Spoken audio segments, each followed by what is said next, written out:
Merhaba arkadaşlar. Bugünkü çalışmamızda da sizlerle Etrofil'in organik koton ipiyle yapacağız. Örgümüzü ipimiz 50 gram 165 metre uzunluğunda. Hatta şurada renk numarasını da söyleyeyim, 018.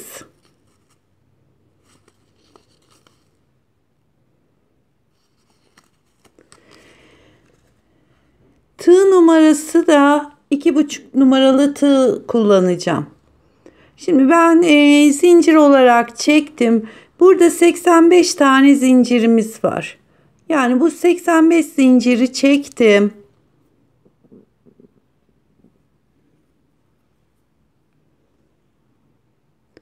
Şöyle düzeltiyorum. Tığımı doladım. Buradan sayıyorum. 1, 2, 3. Dördüncü boşluğa girerek trabzan yapmaya başlıyorum. 2 tane trabzanım oldu. 3 4 5 6 böyle sayarak zincirin sonuna kadar devam edelim.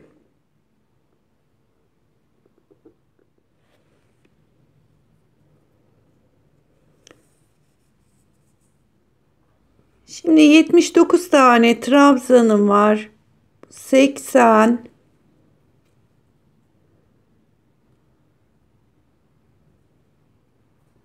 81 82. Son bir tane trabzanımız kaldı. Ona giriyorum. Pardon, son zincirimize, yani ilk başladığımız zincire girdim.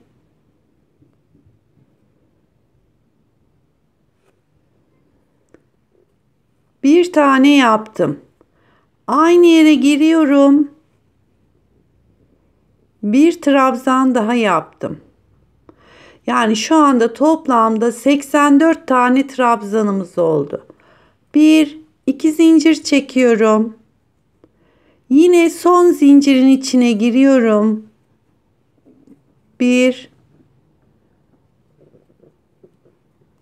2 tane trabzan yaptım. Geriye kalan trabzanların karşılığı olarak 82 tane daha trabzan yapıp, yani diğer tarafta da toplamda 84 tane trabzanımız olacak.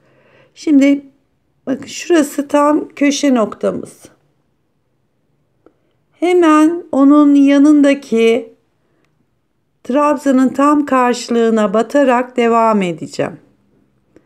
Aynı zamanda şuradaki ipini de saklayalım.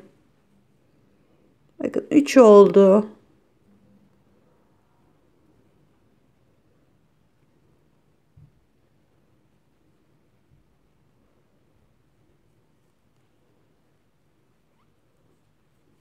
Dört. Böyle sayarak giderseniz ilk sıra bunu tam oturttuğunuz zaman bir daha saymanızda çok fazla gerek olmuyor.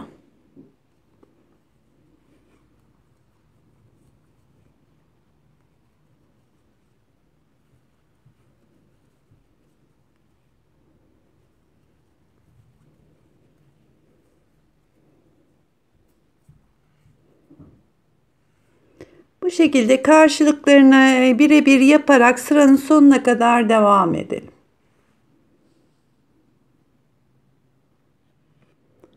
Evet, sıranın sonuna geldik.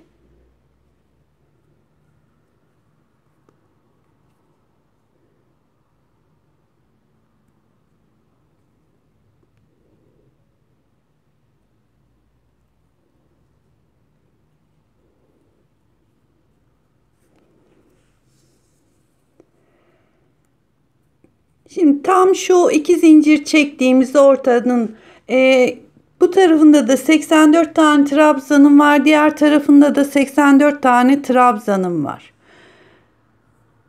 1, 2, 3, 4 tane zincir çektim.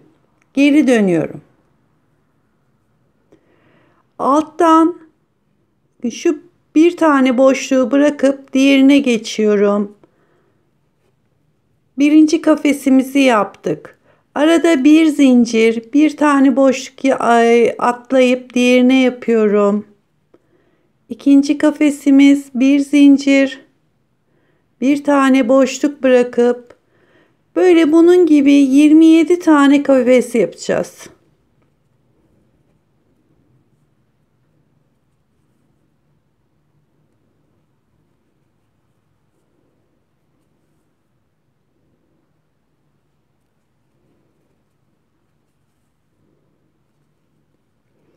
Bu sırayı beraber yapalım istiyorum. Onun için şöyle biraz hızlanayım ben. Bir tane atlıyorum diğerine.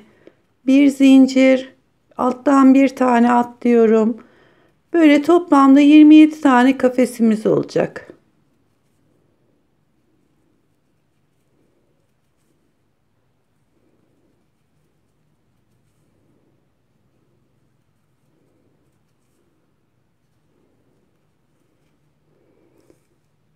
Bir, 2, 3, 4, 5, 6, 7, 8, 9, 10, 11, 12, 13, 14, 15, 16, 17, 18,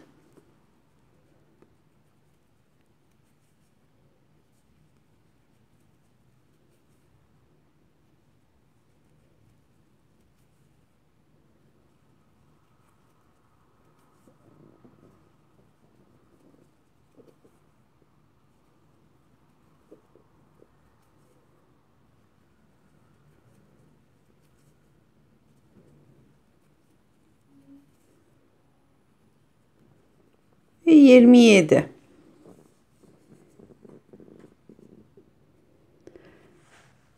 Yani şu aradaki boşlukları sayın arkadaşlar. 1, 2, 3, 4, 5, 6, 7, 8, 9, 10.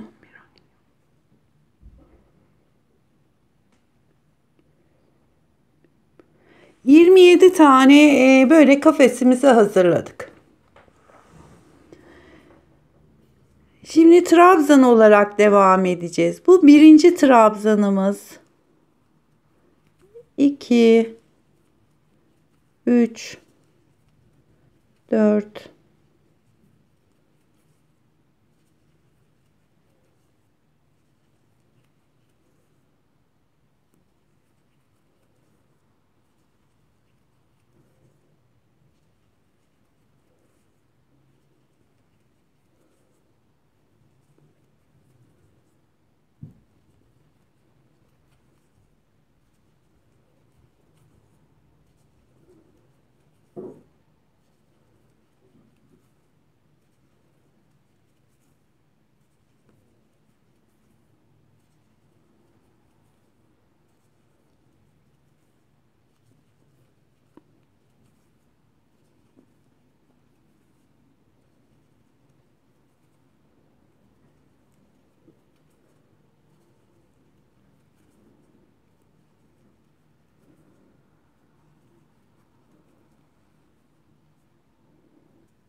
sıranın sonuna kadar 30 tane kafesimiz oldu. Şimdi 2 zincir çektiğimiz yere kadar geldik. Ve buraya bir, iki tane daha yapıyoruz. Toplamda 32 tane trabzanımız oldu bu tarafta. Tam orta noktaya geldik. 2 tane zincir çekiyorum. 2 devam ediyoruz. 32 tane de bu tarafa trabzan yapacağız.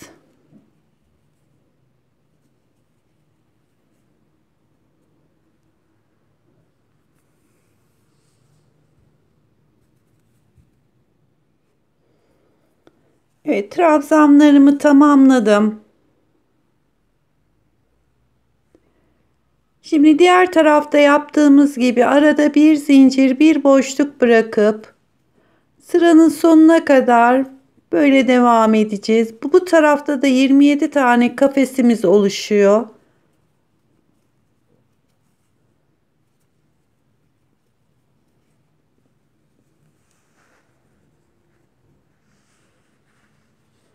Bu şekilde devam edelim.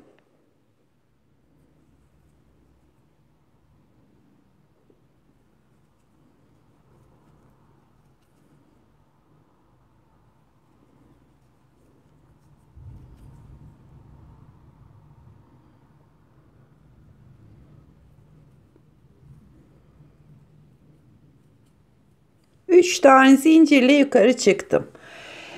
Modelimiz oturdu. Şimdi burada bunu dediğim gibi çok fazla uzun olmayan bir Buliz çalışması olacak. Ama dileyen arkadaşlar mesela hani gençler daha kısa büstiyer gibi seviyor.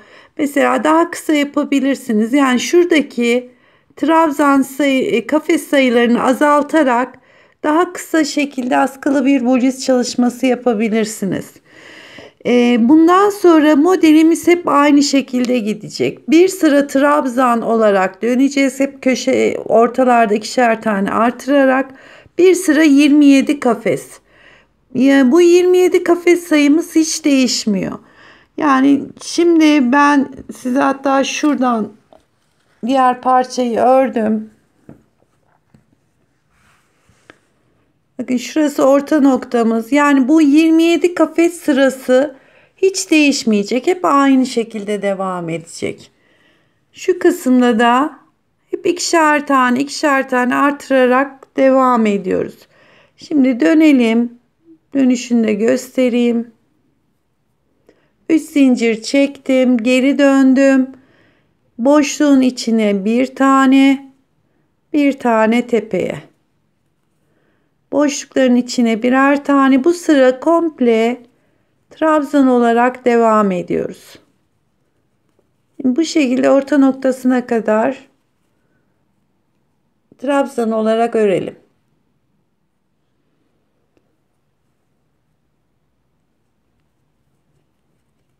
Yine orta noktaya geldik. Buraya 2 tane yapıyorum. 1-2 zincir çekiyorum. Tekrar aynı noktanın içine girip 2 tane daha yapıyorum. Ve devam ediyorum.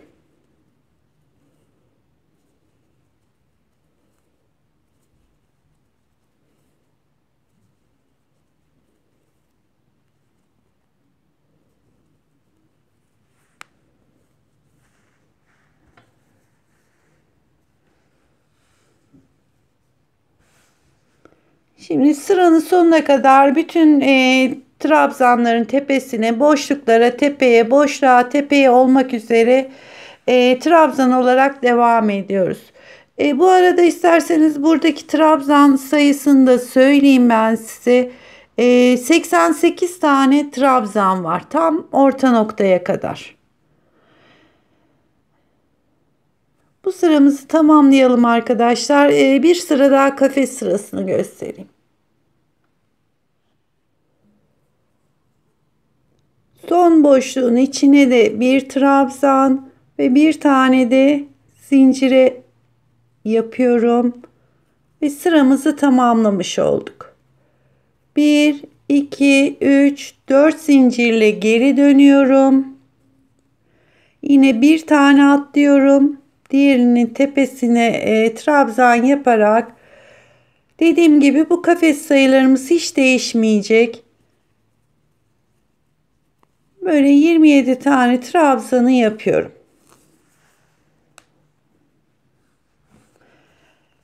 27 tane trabzanı yaptığımız zaman zaten aynı hizaya gelir arkadaşlar. Yani şu kısım hep aynı şekilde.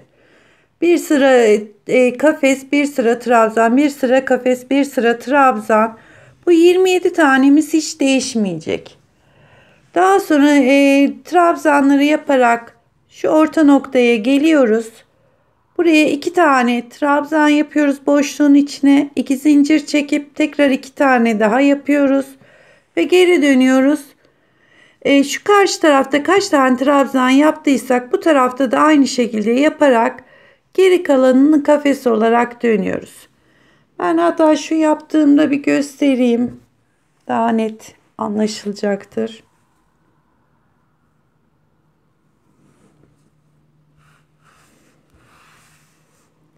Bakın şu tarafa karşılıklı bu kafeslerimiz hep denk geliyor. Diğer taraftaki dolgularımız artıyor. Ben parçaları hazırladım arkadaşlar. Şu ilk başladığımız yer düz yönümüz.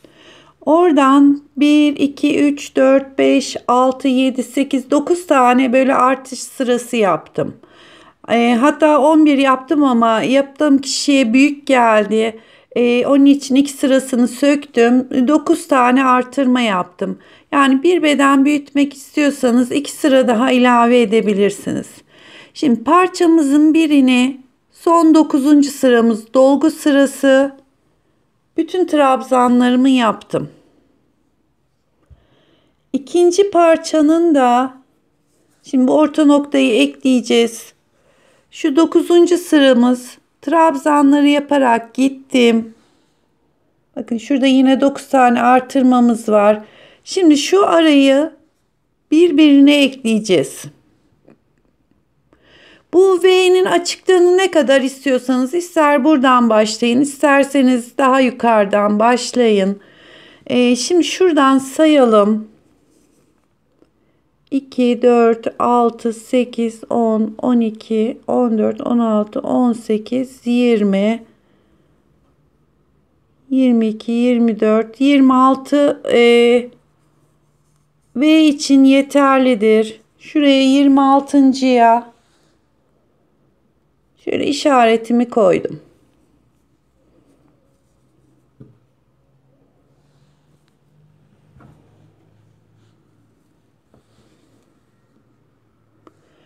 Şimdi buradan da sayalım. 2, 4, 6, 8, 10, 12, 14, 16, 18, 20, 22, 24, 26.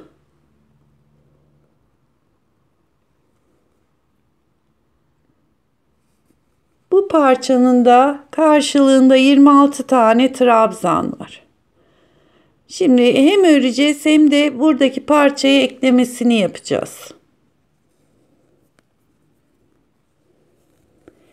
Şu orta noktanın düz olmasına dikkat edin arkadaşlar. İkisinin de orta noktaları ön yüze baksın.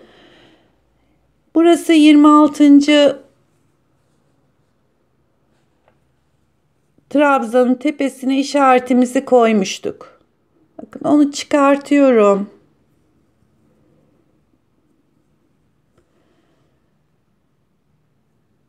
Bu ilmeği tığdan çıkarttım. 26. ilmeğe tepesine şöyle girdim.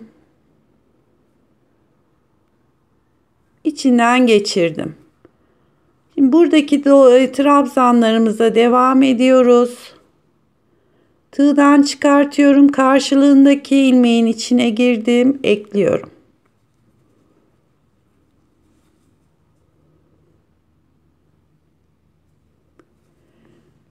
Bu kısmını isterseniz iğne ile de dikebilirsiniz.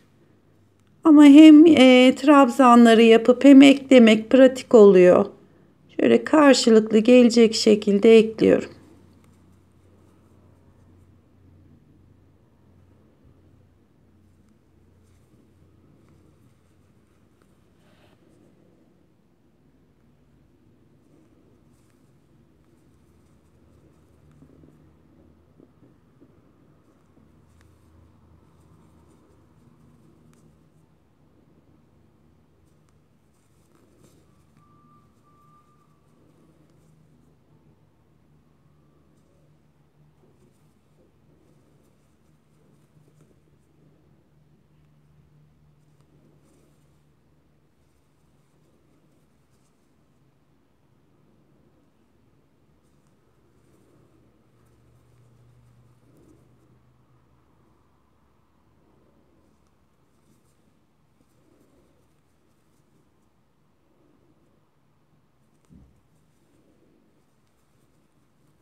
Şu kafese kadar beraber yapalım. Oraya kadar gelmek istiyorum.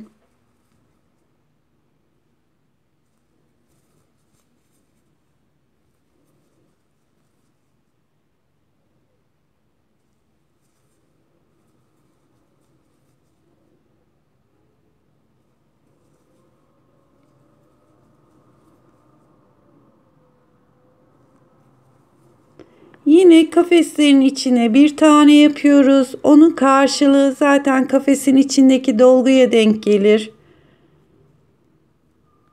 Geçirdim. Bir tane tepe noktaya yapıyorum ve karşılığına.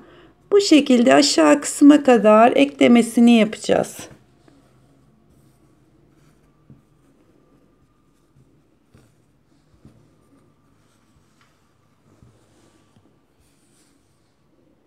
Öyle ekleyerek tamamlayalım.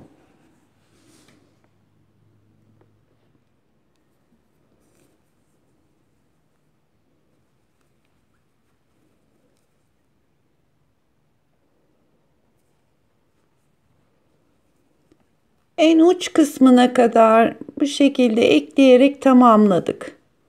Şimdi son bir tanemiz kaldı.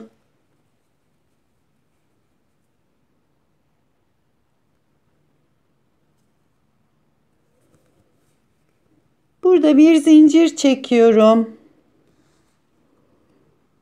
Şöyle ipi kestim.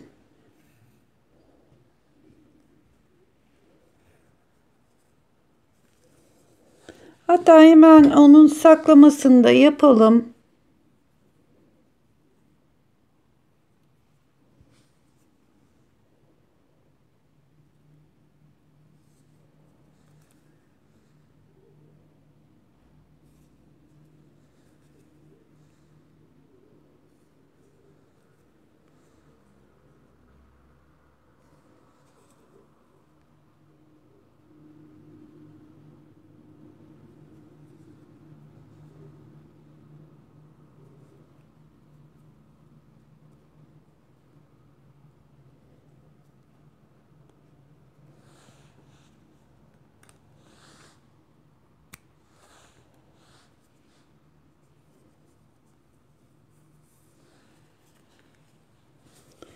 Şöyle bir göstereyim arkadaşlar.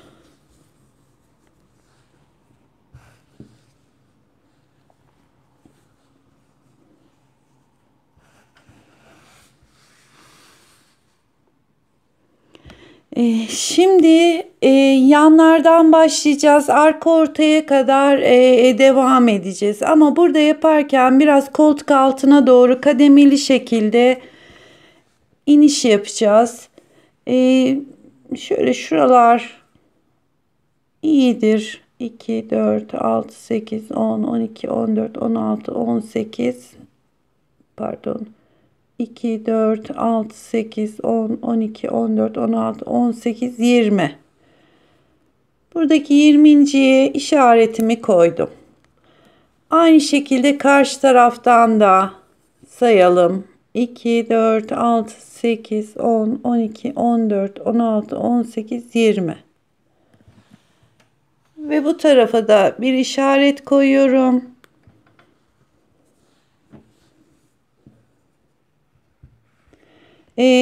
Zaten parçamızın birinde ipimiz bağlı. Şimdi buradan devam edip geri geleceğiz.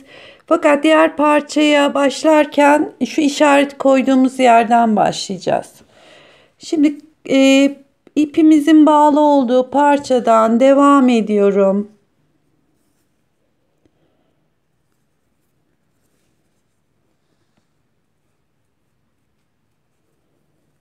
Kafes sırasındayız. Yine 27 tane kafes ve geri kalanını trabzan olarak devam edeceğim.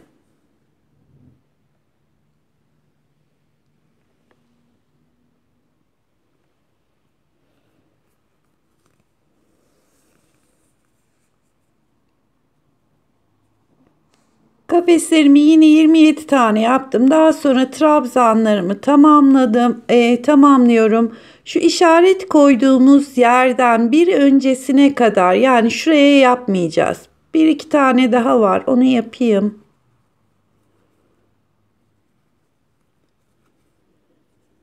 Arada bir tane boşluk var. Şimdi şu işaret koyduğumuz yere giriyorum. Onu atlıyorum. Diğerine giriyorum. 1, 2, 3 de geri geldim. 1, 2, 3 zincir çekiyorum. Dönüyorum. Yine buradan bir taneyi atlıyorum diğerine.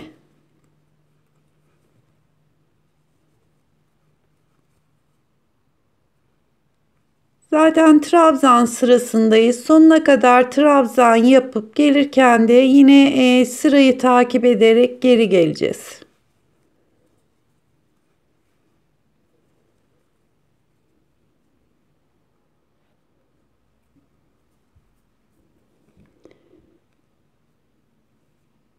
Tekrar oyuntu yaptığımız tarafa geldim. Yani burası kol altımız.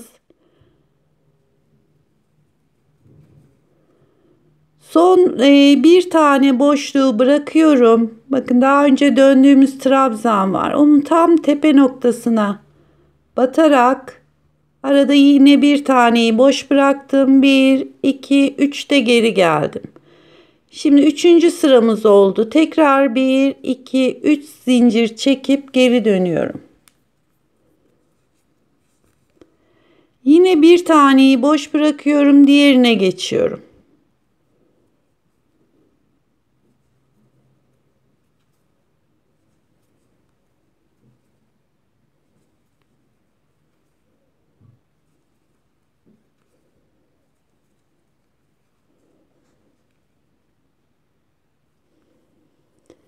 Zaten bu sıra yine trabzan sırasındayız. Sonuna kadar gidiyoruz. Yine bu tarafa geri geliyoruz.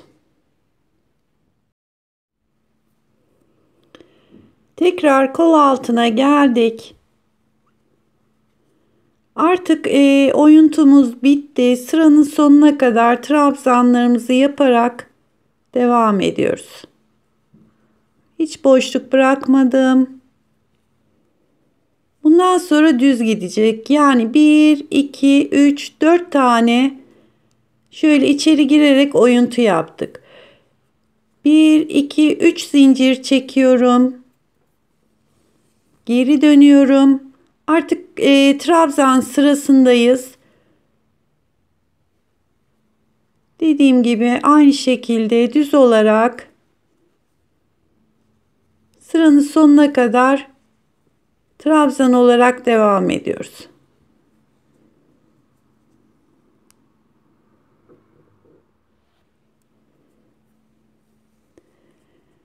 Şimdi kafes sırasına geri gelirken artık arka kısmı bir sıra kafes, bir sıra trabzan olarak devam edeceğim.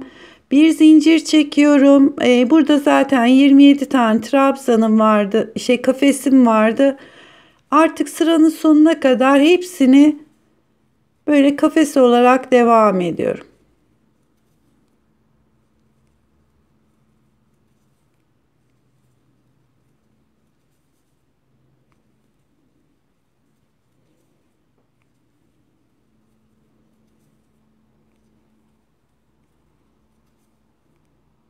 Son bir tane de şu kenara yapıyorum. 3 zincir çekip geri dönüyorum. Ve burası artık sırt arka ortaya kadar bu şekilde bir sıra kafes, bir sıra trabzan olarak devam edecek.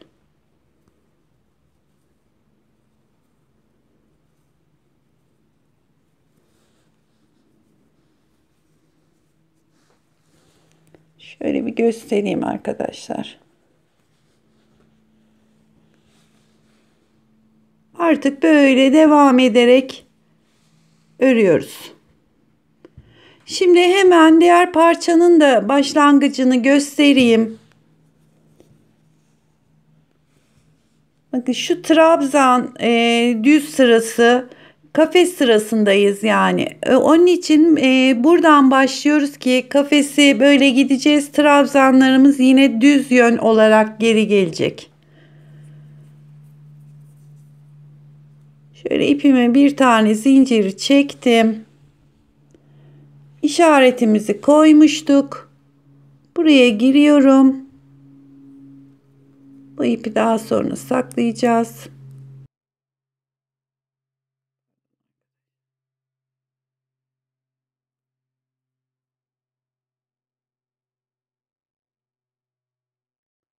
Bir, iki, üç zincir çekiyorum. Bir tane boşluk bırakıp diğerine geçiyorum. Ve ilk dönmemizi bu taraftan başlamış olduk. Bu sıra hepsi trabzan olduğu için sıranın sonuna kadar devam ediyoruz.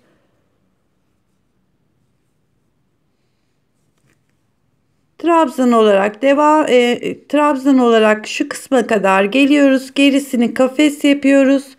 Tekrar bu yöne geldiğimizde yine bir tane bırakıp buradan geri dönüyoruz. Yani şurada 1, 2, 3, 4 tane dönüşümüz olana kadar bu kısmı da aynı şekilde yapıyoruz. Daha sonrası bu tarafında düz olarak yani burası 4 tane olduktan sonra düz olarak devam edecek. Yalnız devam ederken bu tarafta kaç tane trabzan varsa diğer tarafa da aynı şekilde denk getirelim. Kafes sayılarımız ve trabzan sayılarımız aynı olsun.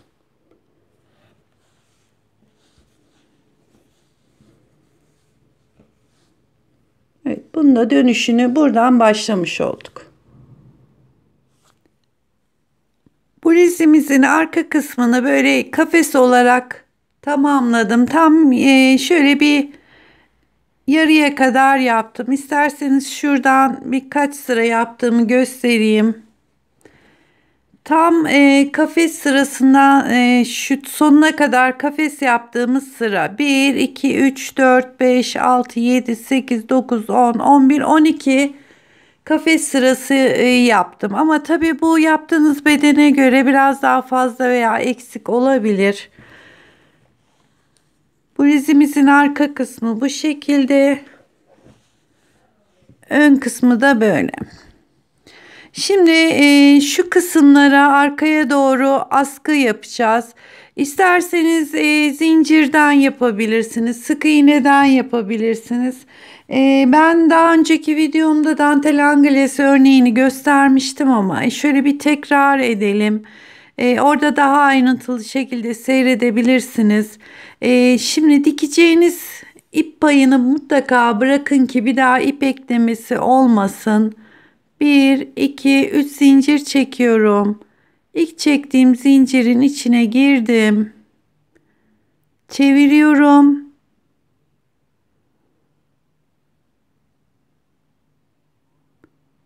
Hemen dibindeki zincire tekrar girdim.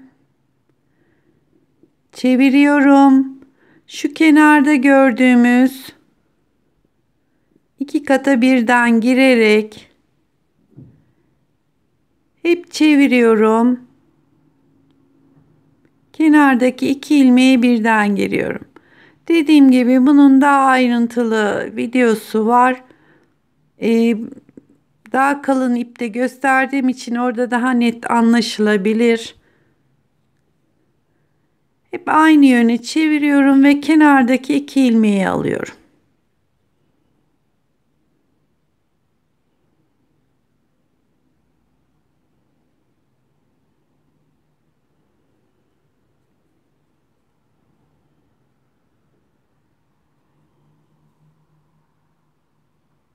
Evet, bu şekilde hem arka için hem de omuz sapları için böyle dantel anglesten sap yapacağız. Şimdi böyle devam edelim arkadaşlar.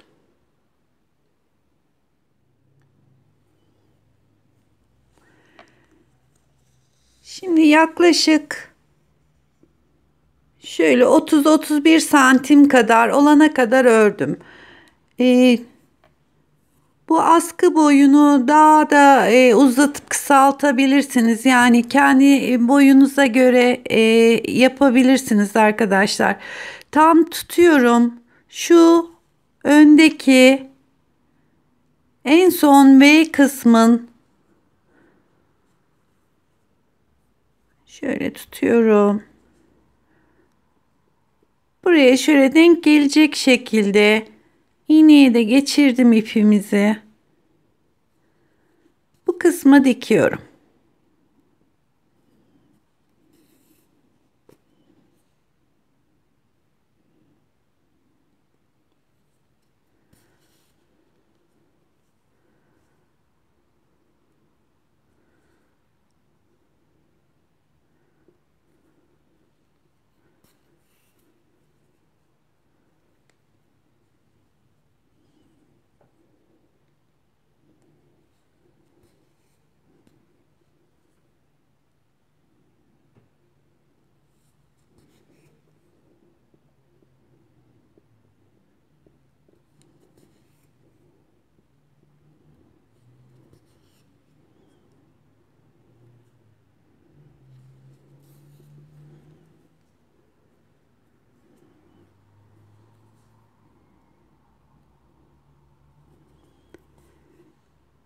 Ve şuraya da bir düğüm atıyorum.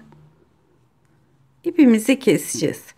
Ve bunu tam böyle karşıya tutarak karşıya gelen yerine bunu da bu tarafa dikeceğiz. Ben diğer tarafı diktim şu şekilde.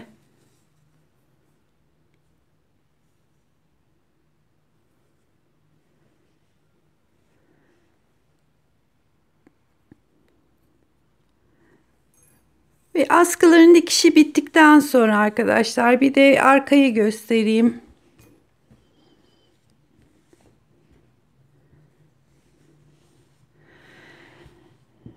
Şimdi bir de uzun olarak şöyle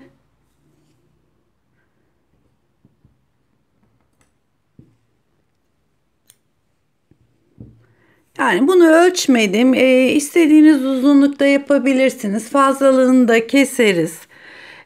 Şimdi bunu böyle ikiye katladım.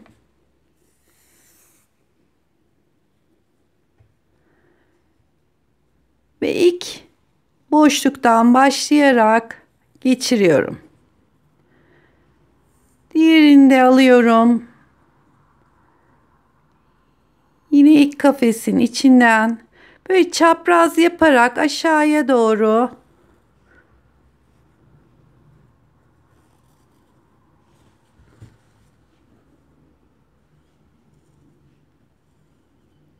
ilkini geçirdim. Daha sonra 1, 2, 3, 4 tane bırakalım. Beşinciden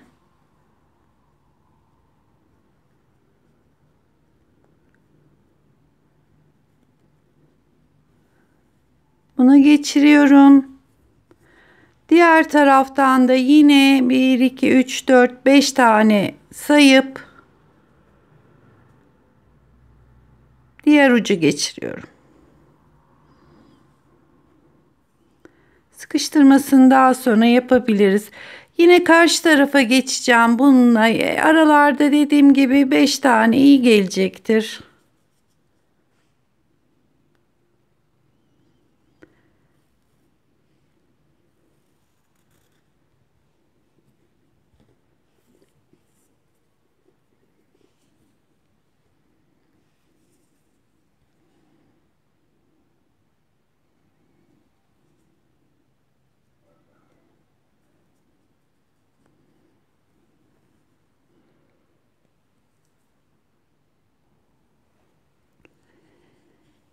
Evet, askısının arkadaki çapraz askıyı geçirdim arkadaşlar. Şöyle. Yani giyince şu şekilde duracak. Ve kalanında alt tarafı şöyle bir fiyonk yaptım. Askıların dikişini de tamamladım. Burası da ön yüzümüz.